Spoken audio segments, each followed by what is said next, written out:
Sziasztok, itt vagyunk Zuglóban, az előző villanyszerű rovat következik. Írjátok meg kommentben, hol van a hiba a képen.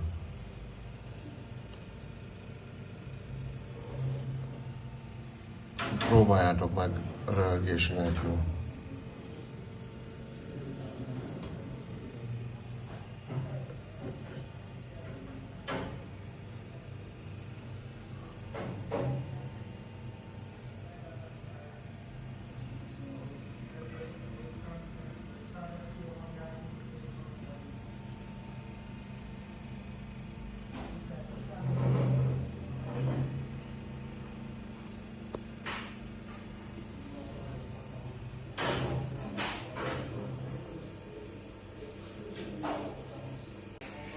Ha valamelyik hibát nem találtátok meg, vagy kérdés van, akkor írjátok meg kommentbe, kitérek rá. Valakinek elfogyott hogy a vagótartója.